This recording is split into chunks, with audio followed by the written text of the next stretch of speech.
ಇದೆಲ್ಲೋ ಕೋಝಿಕೋಡೋ ಎಲ್ಲೋ ಹೋಗೋ road ಅನ್ಸುತ್ತಿದ್ದು.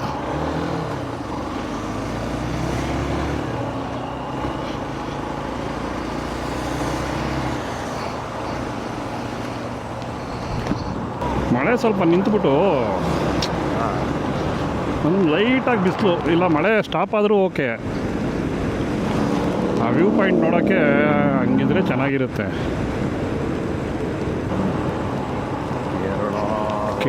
Veterinary and animal sciences university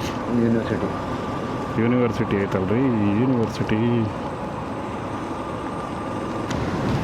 ಓಹೋ, ಇದೊಂದು ವಯನಾಡ್ ಬ್ರಿಡ್ಜು ಇದೆ.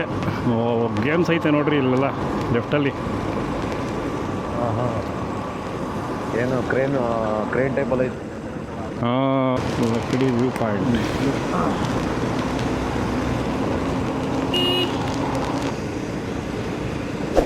ಮೋಸ್ಟ್ಲಿ ನೆನ್ನೆ ಮೊನ್ನೆ ಎಲ್ಲ ಮಳೆ ಇಲ್ಲ ಅಲ್ಲ ನೀವು ಹೇಳ್ದಂಗೆ. ಇವತ್ತು ಸ್ಟಾರ್ಟ್ ಅನ್ಸುತ್ತೆ, ಇವತ್ತಿಂದ ನೋಡಿದ್ವಿ ಆ ಕಡೆ ಇವತ್ತು.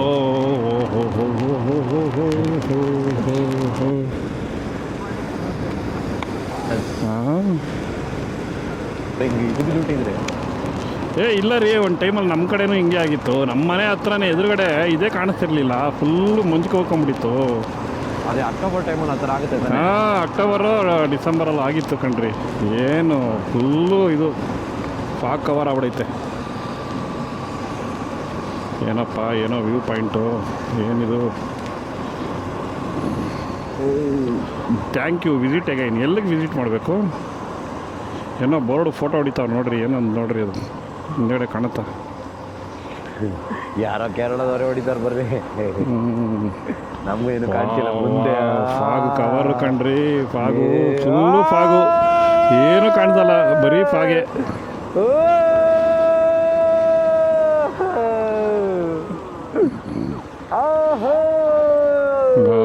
ಇದೇ ಲಕ್ಕಡಿ ವ್ಯೂ ಪಾಯಿಂಟ್. ಇಲ್ಲೆಲ್ಲ ಲಕ್ಕಡಿ ವ್ಯೂ ಪಾಯಿಂಟೇ ಇದೆಲ್ಲ.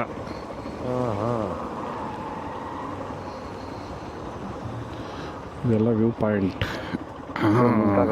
ವಾವ್, ಏನ್ರಿ ಅದು, ಏನ್ರಿ ಅಪ್ಪ, ಏನ್ರಿ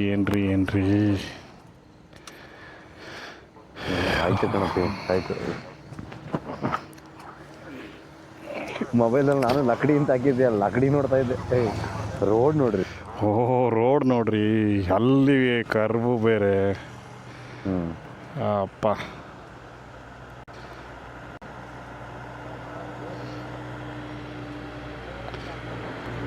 ಅದು ಜಿಪ್ಲೈನ್ ಅಲ್ಲ, ಆಮೇಲೆ ಜಿಪ್ಲೈನ್ ಅನ್ಕೊಂಬಿಟ್ಟಿರ, ಕರೆಂಟ್ ಕೇಬಲ್ ಅದು.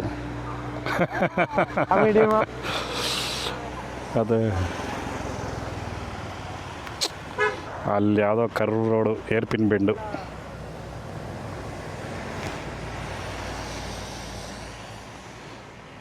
ಏರ್ಪಿನ್ ಬೆಂಡು, ಟೀ ಎಸ್ಟೇಟ್, ಏನ್ರಿ ಐತೆ ನೋಡಿ. ಅದು ಆಯ್ತೈತೆ, ರೆಕಾರ್ಡ್ ಆಗ್ತೈತೆ. ಹೌದಾ?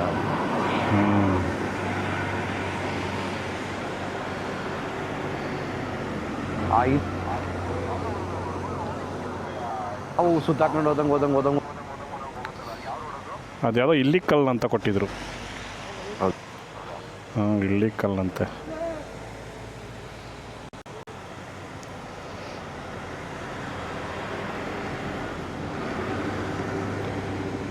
ಇದು ಸಖತ್ ಕೆಳಗಡೆಗೆ ಐತೆ ಕಣ್ರಿ.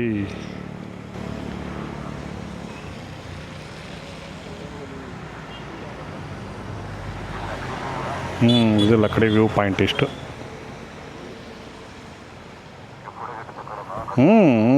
ತೆಗಿಲೇಬೇಕು ಮತ್ತೆ. ಈಗ ಹೋಗ್ತಾ ಇರೋದು ಪೂಕಡೆ ಲೆಕ್ಕೆ. ನಿನ್ನೆಯಿಂದ ಹೋಗ್ಬೇಕು ಅಂತ ನಿನ್ನೆ ಹೋಗಲಿಲ್ಲ, ಇವತ್ತು ಹೋಗ್ತಾ ಇದ್ದೀವಿ.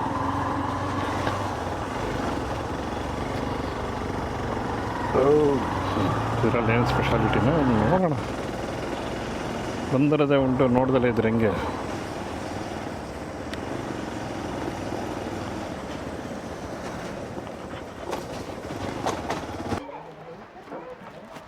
ಪಾಪುಡಲ್ಲಿ view point, entry fees adult 40, children 30, senior citizen 20, photoshoot wedding photoshoot ಮಾಡ್ಕೊಂಡಿದ್ರೆ 1000 ರೂಪಾಯಿ. ಟಿಕೆಟ್ ತೊಗೊಂಡು ಹೋಗಬೇಕು. 2 ಮಿನಿಟ್ಸ್ ಹೋಯ್ತು. ಇಲ್ಲಿಂದ ಕುಕ್ಕಡಲ್ಲೇಕ್ ಎಂಟ್ರಿ. ಇಲ್ಲೇ ಇದೆ ಕಣ್ರಿ ಎಂಟ್ರಿ, ಇದು ಲೇಕು. ನಡ್ರಿ ನೋಡೋಣ.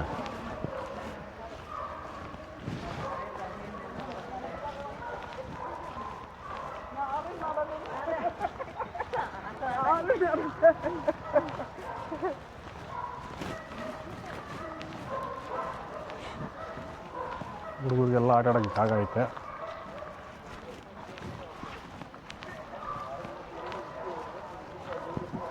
ಇಷ್ಟೇ ಕಣ್ರಿ ಲೇಕ್, ಅಷ್ಟೇ ಇದು.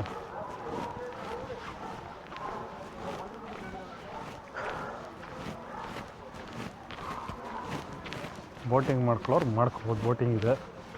ಬೋಟಿಂಗು ಪೆಡಲ್ ಬೋಟು ಇಬ್ಬರಿಗೆ 300 ರೂಪಾಯಿ. ಪೆಡಲ್ ಬೋಟು 4 ಜನಕ್ಕೆ 450 ರೂಪಾಯಿ. ರೋ ಬೋಟು 7 ಸೀಟಿಗೆ 700 ರೂಪಾಯಿ, 30 ಮಿನಿಟ್ಸ್.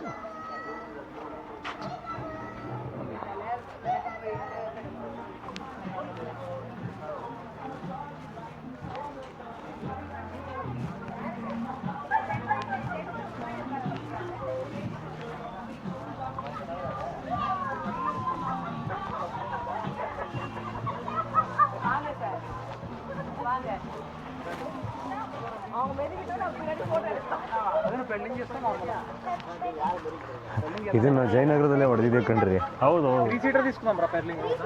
ಹೋಗಿದ್ರೆ ನೀವು? ನೋಡಿದ್ದೀನಿ. ಏನಿದೇನು ಪಾಚಿನ ಇದೆಲ್ಲ? ಏನು ಹಿಂಗೈತಿ ಇಲ್ಲಿ? ಇಲ್ಲ ಗಿಡಗಳ ಥರ ಬೆಳ್ಕೊಂಬಿಟ್ಟೈತೆ. ಗಿಡಗಳ ಥರ ಬೆಳ್ಕೊಂಬಿಟ್ಟೈತೆ.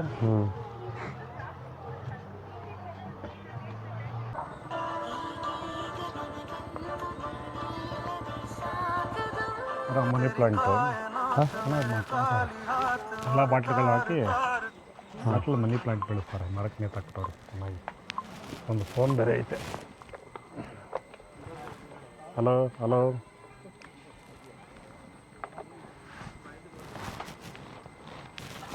ಇಲ್ಲಿ ಬೈಕ್ ಇದೆ ನೋಡಿ. ಇದು ಬೈಕ್ ಇದು R15 ಅಲ್ಲ, ಯಾವುದೋ ಸೂಪರ್ ಬೈಕು, ಯಾವುದೋ ಮೋಟರ್ದು ಇದೆ ಒಟ್ಟಲ್ಲಿ, ಯಾವುದೋ ಬೈಕು. 30 rupees ticket. ನಾವು ನೋಡ್ಕೊಂಡು ಇಲ್ಲೇ ಚಪ್ಪಲಿ ಬಿಟ್ಬಿಟ್ಟು ಹೋಗ್ಬೇಕ್ರಿ, ಪರವಾಗಿಲ್ಲ. ಚಪ್ಪಲಿ ಬಿಟ್ಬಿಟ್ಟು ಹೋಗ್ಬೇಕಿಲ್ಲ.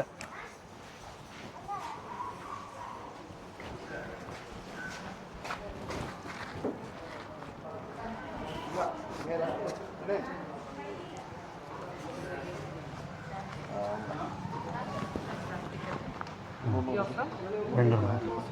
Your comfort language? ಕನ್ನಡ. ये अपना honey processing plan means India का डिफरेंट प्लेस है, डिफरेंट टाइप्स ऑफ हनी जाके इधर हम प्रोसेसिंग करते हैं. डिफरेंट टाइप्स मीन्स हनी भी जाके कौन सा प्लांटेशन से नेक्टर करते हैं, वो प्लांटेशन में कौन सा फ्लावर होता है, वो फ्लावर का टेस्ट रहेगा इनका. ऐसा 7 to 9 टाइप्स ऑफ हनी जाके इधर हम प्रोसेसिंग करते हैं. सब हनी आखिरी में आपको कैसे मिलेगा? रॉ हनी. हम फारस से हनी कल करें तो ऐसा हनी मिलेगा. ये हनी घर में ला के रखा है, 1-2 महीने का अंदर देखें तो उसके नीचे पाउडर का जैसा वाइट जमा होता है. यही हनी 4-5 महीने के बाद ढक्कन खोले तो पेप्सी खोलने का जैसे गैस फॉर्म होएगा, अंदर से बैड स्मेल आएगा. बैड स्मेल आए तो हनी यूज़ नहीं करने के बाद आप इतना का पैसा बीमार पड़ेगा, उल्टी होगा. शुद्ध हनी मिलने के लिए हनी का अंदर से हनी का बैग्स, हनी का बॉडी पार्ट्स दोनों निकलना पड़ेगा. इसके लिए एक ही तरीका है, double boiling system. Double boiling में शुद्ध हनी कैसे मिलता है? ये 2 लेयर के एक टाइम. इनर एक लेयर है, आउटर एक लेयर. आउटर लेयर में पानी भरेगा, इनर लेयर में हनी भरेगा. आउटर का पानी 45 to 55 डिग्री सेंटीग्रेड में हीट करने की वजह से अंदर का हनी ऑटोमेटिकली हीट होएगा 30 to 35 डिग्री में. यही processing up to 3 hour continue करें तो हनी नीचे मिलता है. उसके ऊपर बैग्स, उसके ऊपर वेस्ट, जस्ट लाइक दिस. नीचे हनी, उसके ऊपर बैग्स, उसके ऊपर वेस्ट, मतलब हनी भी का पाव वगैरह, मिट्टी वगैरह, मिक्स वगैरह पूरा जाएगा. वेस्ट बैग्स ज़्यादा है तो इधर ढक्कन खोल के मैनुअली रिमूव करेगा, बाकी इधर फिल्टरिंग करके सेकंड चैम्बर में मिलता है. उधर हम चेक करता है वाटर कंटेंट. हनी में कैसे पानी आता है कोल्ड एरिया से, ठंडी मौसम से, शिमला, दार्जिलिंग, उत्तराखंड जैसे जगह से हनी कट करें तो वाटर कंटेंट ज़्यादा रहेगा. फूड सेफ्टी का मुताबिक से नॉर्मल हनी में कभी भी वाटर कंटेंट 20% से कम होना चाहिए. अगर ज़्यादा मिला निकलना पड़ेगा. निकलने के लिए 3rd चैम्बर में शिफ्टिंग करके नल से सीधा ऊपर उठा के पूरी तरह से 4th चैम्बर में आता है. हनी का डेंसिटी पानी से ज़्यादा है, ये हनी नीचे जाएगा, पानी ऊपर आएगा. वो पानी बाहर से हाई प्रेशर डाल के शक्कर के निकालेगा, वो निकलने का पानी ऐसे मिलेगा, एकदम साफ पानी, बिल्कुल मीठा नहीं रहेगा। ऐसे पानी निकलने के बाद उसका नीचे पड़ेगा शुद्ध हनी, वही हनी हम बॉटलिंग करके दे रहे हैं, कितना साल भी ले सकते, कभी भी खराब नहीं रहेगा। मतलब प्रोसेसिंग या हनी का कुछ एक्सपायर डेट नहीं। अंदर आइए, हनी भी कैसा हनी दे रहे हैं प्लीज।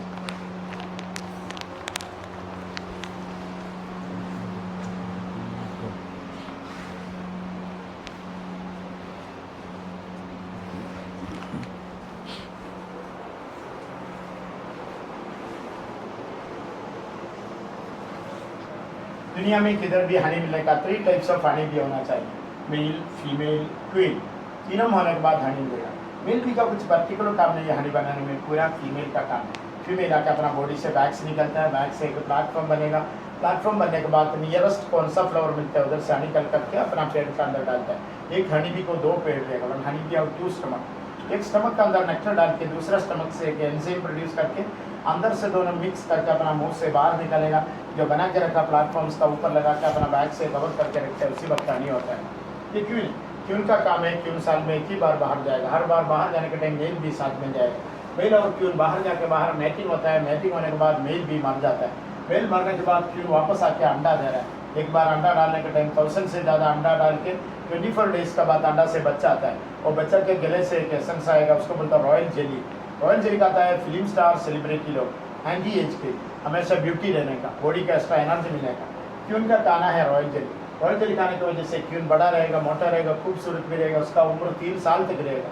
मगर मेल फीमेल सिर्फ 4 महीना तक रहता है, उसके बाद मर जाएगा, क्यों उसको रॉयल जेली खाने का मौका मिलता नहीं। ये देखिए, एक हनी बी का हेड है, इंसान सब 2 आंख, मगर हनी बी को 5 आंख, हनी बी और 5 आइज, ऊपर 3, दोनों साइड में एक, ये दोनों कॉम्पाउंड आई बोलते हैं। कॉम्पाउंड आई दोनों सेंसरिंग पावर है। अभी आप लोग इतना आदमी, आपसे एक आदमी पत्थर उठा के उसको मारा, जो मारा वही आदमी को निशान करके आके काटेगा, दूसरे को कुछ नहीं करेगा। और पत्थर उठाने के वक्त इसका सेंसरिंग से मारे पड़ते हैं, किधर से पत्थर आता है उनको उसको काटेगा। ऊपर से ये तीनों मार्ग 360 डिग्री में घुमा सकते हैं, आगे पीछे ऊपर नीचे देने पाए। दुनिया में सिर्फ हनी बी काम का इतना पावर। आइए,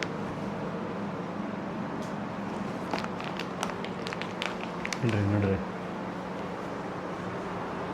2 टाइप्स ऑफ हनी बी, एक नॉर्मल बी, स्टिंग वाला, काटने वाला। दूसरा विदाउट स्टिंग वाला नहीं काटेगा, उसको बदला स्टिंगलेस है, छोटा बी का, मस्किटो के जैसा, मच्छर के जैसा। अपन पुराना बिल्डिंग तोड़े तो बिल्डिंग के अंदर मिट्टी के अंदर रहता है, काला वाला, वो काटेगा नहीं। उसका हनी एकदम पावरफुल हनी, इम्यूनिटी के लिए, आस्थमा, एलर्जी, वायरल फीवर सबके लिए यूज़ होता है। कोई बच्चा लोग 2 साल के बाद जबान आता है, बात करने के लिए आता है, टैंग रफ होता है, स्टिंगलेस ले सकते हैं। दूसरा हनी से थोड़ा महंगा है, डेट भी अच्छा है। ये मस्टर्ड हनी इमरजेंसी में करते हैं, दिलकोस पेन, आर्थराइटिस वगैरह बीमारी। ये नॉर्मल हनी 1 साल का है, वो 10 साल का हनी 1-1 साल में ऐसा डार्क होते रहेगा, उसका टेस्ट बिल्कुल कभी भी चेंज नहीं रहेगा। ये वैक्स बाहर हम बताया, टांग का नीचे हनी, उसके ऊपर वेस्ट वैक्स उधर जमा करके रखते हैं, इधर ड्राई होने के वक्त इधर ला के रखते हैं। इसमें से moisturising cream, lip balm, body lotion, bee wax बनता है, लिप कटोरी का, ये डीप क्रैक के लिए, अंक का नीचे ब्लैक साइडिंग के लिए, ड्राइनेस के लिए, मॉइस्चराइजिंग के लिए सब बी वैक्स बन के बनता है। इसमें फेस क्रीम, बॉडी क्रीम बनता है, बिल्कुल केमिकल नहीं। बाजार में हमको जो मिलता है वैसलिन, वैसलिन एक्चुअली पेट्रोलियम का बाई प्रोडक्ट केमिकल, ये शुद्ध हनी से बनता है, बिल्कुल केमिकल नहीं। आइए, ಎಲ್ಲ ಬೇರೆ ಬೇರೆ ಜಾಗ, ಹಿಮಾಚಲ ಪ್ರದೇಶದ್ದು ಐತೆ ಅಂತಾರೆ.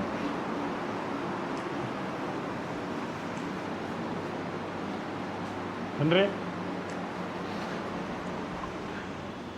हनी करने के लिए फॉरेस्ट में जाए तो ऐसा कपड़ा पहने के, कॉटन का एकदम मोटा कपड़ा है, ऐसा कपड़ा पहन के फॉरेस्ट में जाए तो हनी भी हमको बाइटिंग नहीं करेगा। अगर बाइटिंग करेगा तो भी उसका स्टिंग अंदर नहीं जाएगा, इसलिए उसको भी सेफ्टी, हमको भी सेफ्टी।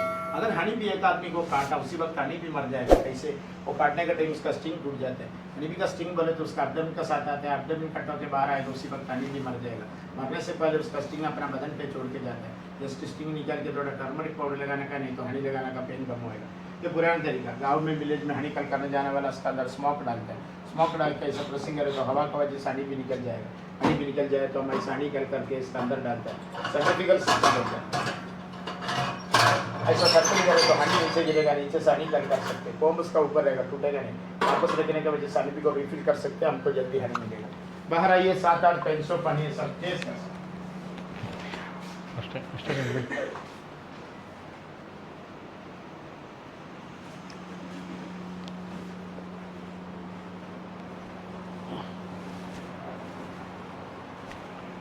ಬನ್ರಿ ರೀ.